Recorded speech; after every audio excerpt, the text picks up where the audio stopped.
Dave, where do we start?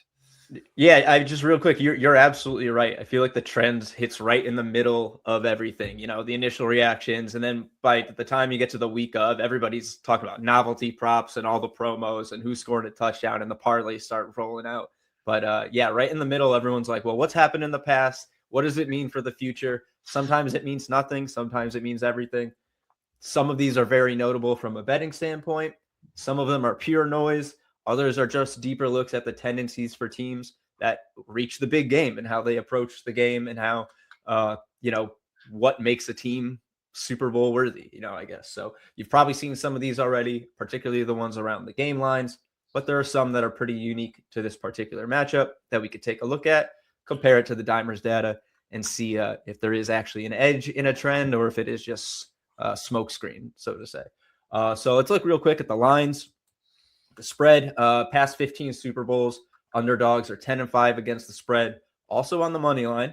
A little interesting there. And more recently, they've covered in 5 straight, all but one of those opening at a shorter line than this Super Bowl's 3.5-point opening, now 4.5. That would be the Rams Bengals.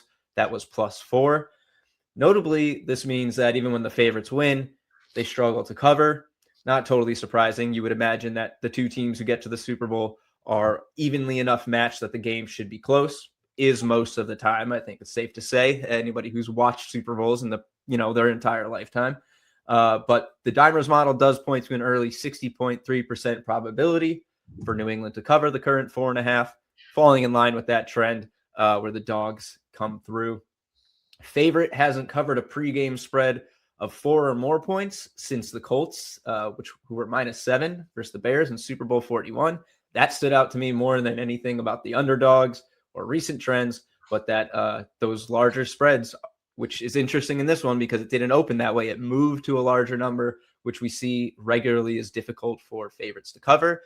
So wouldn't be surprised to see more money coming in on the Pats on this at this current number, but I guess we'll have to wait and see. The total, not too different. Comes to the over-under. Recent trends are slightly to the under, 9-6, one game off from the same trend of the spread. This year's total of 45.5 is the lowest since Denver versus Carolina in Super Bowl 50. That one was 43.5. And before that game, the previous 5 Super Bowls with a total set under 50 all went over. So, low total, go over. Since then, only 4 have been set at that mark under 50, going 2-2. So you're seeing that change a little bit. Earlier, low totals were almost a automatic over, not so much lately. And with this one, our model currently projects 53.2% probability to the over 45.5 in Super Bowl 60. And then one more for game lines, underdogs and favorites, maybe overdogs. They've won 3 straight. As mentioned in the spread trend, they've won 10 of the last 15 Super Bowls. I thought this was also notable, perhaps again more than the larger sample size. They've won 3 of 4 when priced at 4 points or longer with this spread outside that number. So New England's just the 4th team in 50 years to reach the Super Bowl after opening 81 or longer. So, there's a lot not really lining up in their favor. Some things are, but the model gives them a 38% probability of upsetting Seattle and winning outright in Drake May's second season. I will say also the 99 Rams are the only team that long that converted that into a title. So the Patriots would be in some unique company. That's kind of crazy to think about. Like really, you have to go all the way back to 99 for a team that long that has won. It's just kind of crazy. It makes you appreciate the greatness we've seen in this sport. Yeah. Well, I'm curious what the Giants were that year because they were, probably the biggest dog in a long time to even win the Super Bowl against the Patriots based on the game line. So I'm curious what they were preseason in that, but they weren't 80-1, I guess. Yeah. And then, I meant to mention this earlier, but this kind of ties into the spread. This is really interesting. Conference championship carryover, which could be the biggest indicator here of performance, maybe more so than dogs covering recently. But since the merger, teams that don't cover in the conference championship game, just 4-10 on the money line and 2-11 and 1 against the spread in the Super Bowl since the merger. So losing or not covering the spread in conference championship game does not bode very well for the team that makes the Super Bowl and didn't do so. New England fits that trend after falling directly into that bucket, did not cover against the Broncos, while Seattle did cover the 2.5 against the Rams. So little food for thought there. Yeah, that's wild too. I mean, I don't know. Looking back at conference championship carryover, I feel like I never even thought of it before. So now here we are. It's like, I don't know. It's just one of those things that I've never even put my brain around as something to even consider. And then you look back and you're like, wait a second, that makes a lot of sense that it's been happening. So yeah, it's pretty substantial. 2-11 against the spread, 2-11-1 rather against the spread. Pretty substantial for not covering the week before. So yeah, make of that what you will. But I will say all those trends lined together definitely help you maybe think it's going to be Seattle money line, Patriots cover in a close game. But we'll see. Yeah, it all maps to what the model sort of had in the gut feel at the beginning, which is nice for us. So yeah. It also makes me, it's like back to my point where like everyone's looking for this stuff. Feel like you can find whatever stats you need to drive home what you're looking for, which is one of my favorite parts of the narrative of Super Bowl week, Yeah, if you've got an angle you love, you can find the data to support it pretty much, which is another reason it's helpful to try and cut through the noise. We'll look at and see what the Dimers data says against everything else to try to, gain at least a little bit of a lean in one way or another if you don't have one. Right. So let's go to a couple more here. Rematches in the Super Bowl. This is the 10th instance of two unique teams facing off. Only been 9 previous pairs. Cowboys and Steelers, the only one to meet 3 times. Steelers won 2 of those.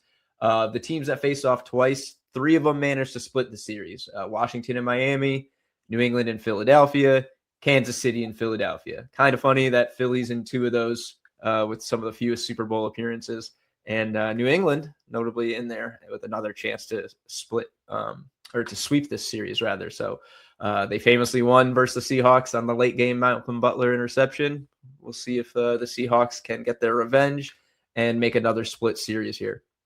Yeah, it's going to just like jog the memory of that play. I mean, one of the most iconic plays in history, Yeah, we're going to see it all the way up to probably in every single highlight reel of Super Bowl content until then. Yeah. Crazy is one of the craziest plays we've ever seen in the Super Bowl, without a doubt. But truly. Yeah. And then the pan to Marshawn Lynch on the bench, just like with his hands up in the air.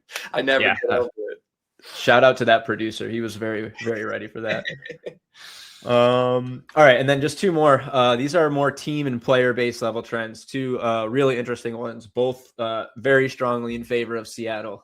So DVOA and wide receiver dominance have had smaller sample sizes, but very favorable for the team that they back.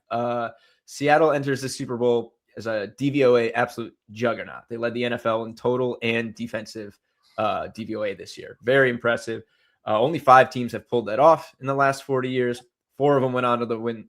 4 of them went on to win the Super Bowl, by an average margin of 28 points. Seahawks get a 62% probability to win. They're not projected to win by 4 scores, but that old adage of defense wins championships really seems to resonate when your team is stacked at this particular level of elite form.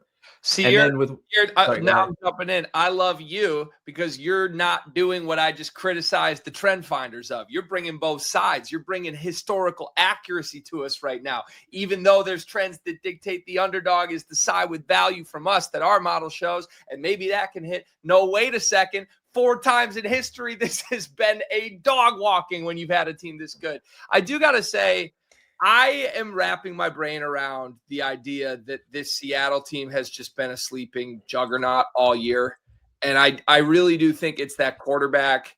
Darnold's been great in the playoffs, but you heard me every step of the way, round by round. I'm not backing a team with Sam Darnold to do this. I wonder if they had a sexier name face under center, if we would have a much easier time looking at this team with 2 elite running backs and 2 great wide receivers and great trench play and all-time defense and feel like it was obvious all along. What's your gut say on that right now, Dave? I definitely don't.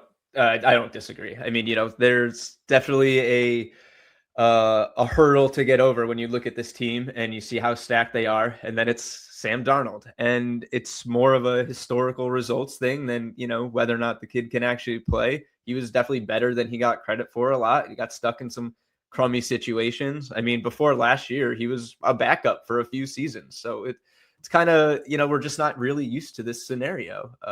And on the other side, it's Drake May, who, we've talked about him maybe not quite being there yet. The Patriots schedule has been beaten to death all season long as a narrative, and I don't think it's a wrong one, but, I don't need to harp on that either. But, it's also kind of clouding things there. We're like, well, Sam Darnold's got to be better than Drake May in this scenario, right? I mean, if we're going to knock Sam Darnold for past performance, but not Drake May for not looking so great in the playoffs, and this only being his second season, it doesn't feel really fair. So yeah, I think the name is everything, very much. And I don't think people would be, no one's writing off the Seahawks, but I think this would be even more so projected to be just an absolute blowout if we were looking at, I don't know, maybe even a Kirk Cousins from a couple years ago or something in this scenario. But yeah, or like even, I don't know, it's like if they had Eli Manning, are we looking at this team completely like late career Eli Manning who had already won one Super Bowl? Do we just have an easier time wrapping our brain around it? I don't know. Yeah. But it's dawning on me more and more the closer we get to game. I need to fight my gut instinct that wants to fade this team because Sam Darnold is the quarterback. And this trend that you brought out, like it's like we've seen a team effectively this good 4 times in Super Bowls. Every single time it's been a blowout. And that's fascinating to me. I never would have thought of that. And then the last one has a receiver history here. Yeah, and it's going to double down on that same sentiment for you. Wide receiver, offensive player of the year favorite, Jackson Smith-Njigba, 4th player to lead the NFL in receiving yards and reach the Super Bowl in that season. Joins Drew Pearson in 77, Jerry Rice in 89, 94, and his current teammate, Cooper Kupp, 2021. Those teams went 4-0 in the Super Bowl. Jackson Smith-Njigba projects for 97.1 yards, 45.9% touchdown probability in our NFL projections hub. Cooper Kupp went on to win Super Bowl MVP that year. 8th-time receiver has done so. JSN's plus 600 to win Super Bowl 60 MVP. Both of those trends very strongly in favor of Seattle. Wow. Yeah, it's fascinating stuff. It really is. I mean, there's trends that support both sides. Like we said, maybe we should remember that at the end of the day, trends are just that. They're trends. They're not necessarily an indicator of what's to come, but they do give you the intel on what happens most often. So thank you for corralling all of this for us. But I guess as a conclusion, if we had to listen to all of these trends and walk away with a takeaway, do you have one? Yeah, Seahawks win, Patriots cover, and JSN does not win Super Bowl MVP, but records 100 yards and a touchdown. Sam Darnold wins it. There we go. Okay, I can see it.